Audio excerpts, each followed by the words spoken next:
আসসালামু আলাইকুম রহমতুল্লাহ।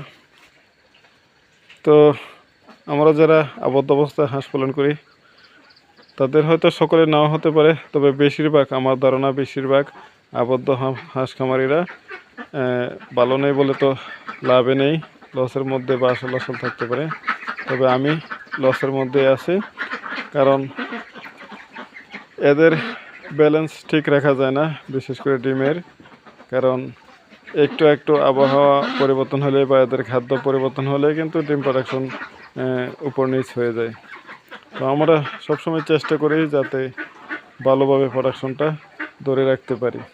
তো একের পর এক আমাদের প্রচেষ্টা চালিয়ে যেতে হয়।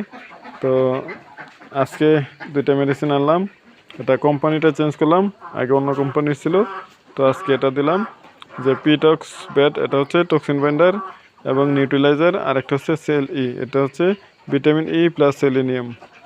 তো ডিম বৃদ্ধিতে নাকি সেল ই মানে ভিটামিন ইটা ভালো ভালো কাজ করে, আর যেটা খাদ্যের যে ব্যাকটেরিয়া এগুলোকে দমন করার জন্য, তো এদের পেট পরিষ্কারের জন্য মূলত এই টক্সিন বাইন্ডারটা ভালো কাজ করে। তো এই দুইটা দিয়ে দেখে আপাতত কী অবস্থা হয়। তো আমরা তো সবসময় চেষ্টা করি ভালো কিছু করার জন্য। তো এরপরেও যারা ফার্মাসিস্ট আছে তারা কিন্তু আমাদের অনেক সময় ভুলবশত বা তাদের বিক্রির জন্য একের পর এক মেডিসিন হাতে ধরিয়ে দেয়, বা হয়তো যেগুলো প্রয়োজন ছাড়া সেগুলো অনেক সময় ধরিয়ে দেয়, বা আপনার একটা লাগলে 2-3টা ধরিয়ে দিতে পারে। তো এই জন্য বলবো, হাঁস পালন করতে আসলে অবশ্যই আগে পরামর্শ নেবেন পুরানো খামারি থেকে বা অভিজ্ঞ যারা চিকিৎসক আছে। প্রতি উপজেলাতেই প্রাণী সম্পদের চিকিৎসকরা আপনাকে সহায়তা করার জন্য অবশ্যই বসে আছে। তো এদের থেকে আগে পরামর্শ নিয়ে তারপরে হাঁস পালন করতে আসবেন, যদি আপনার আগের এক্সপিরিয়েন্স না থাকে। আর অবশ্য টুকিটাকি করতে করতেই লস দিতে দিতে একদিন শিক্ষা হয়ে ভালো প্রফেশনাল হাঁস পালনকারী হতে পারবেন।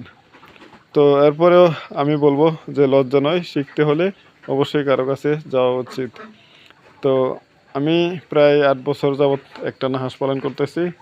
প্রতি বছরই 1000-1200 হাঁস তুলে বিক্রি করতে করতে শেষ পর্যন্ত ডিমে আসার সময় যে শখের বসে, যেহেতু হাঁস পালন করি, কিছু হাঁস না থাকলে বাড়িতে ভালো লাগে না। তো আমার এখানে হাঁস পালনের মতো সুন্দর জায়গা নেই, বিশেষ করে জলাশয় নেই। তো আমার এখানে একটা পুকুর আছে, যে পুকুরের পাড়ের মধ্যে এক সাইডে আমি পিটা করে রাখছি, আর এক সাইডে মাছা দিয়েছি, যেটা পানির উপরে। তো অবশ্য হাঁস পালন করলে বড় সড়ো একটা জলাশয় থাকলে ভালো হয়, যেখান থেকে হাঁস কমসে কম 1-2 বেলা পেট ভরে খেতে পারবে, আর বাকি 1-2 বেলা এরকম আপনি গড়ে দিলে খাবার, তাহলে হয়তো একটু পোষানোর সম্ভাবনা আছে।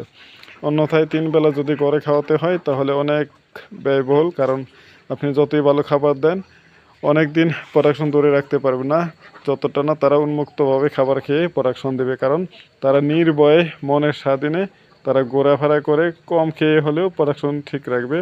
কিন্তু আপনার আবদ্ধ করে অনেক রকমের ঝুঁকি আছে, সেগুলো হয়তো বলে বোঝাতে পারবো না, একমাত্র আপনি মাঠে নামলেই বুঝতে পারবেন যে কী সমস্যা।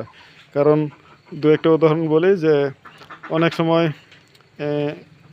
হাঁসের ঘরে যদি নতুন কোনো লোক আসে হঠাৎ করে, তাহলে হাঁস কিন্তু দেখে অনেক সময় ভয় পায়।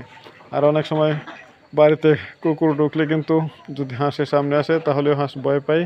আবার শিয়াল, এরা তো প্রায়ই আক্রমণ করে, যে ঘরের বাইরে থেকে এদেরকে দাওয়া করে, এতেও অনেক সময় ভয় পায়।